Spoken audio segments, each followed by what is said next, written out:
Good. Good.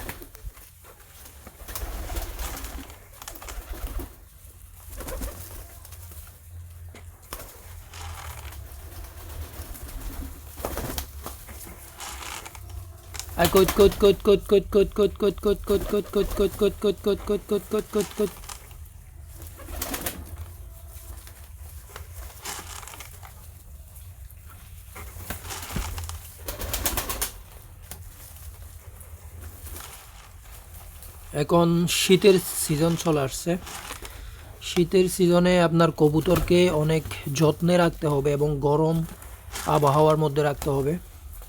তাদের যদি কোনোভাবে ঠান্ডা লেগে যায় তাহলে কবুতরকে বাছা মুশকিল হয়ে যায়। তাদের উষ্ণতা জায়গায় রাখতে হবে এবং তাদের ঘরে কোনোভাবে যাতে বাইরের আবহাওয়া ঢুকতে না পারে এ ব্যবস্থা করতে হবে।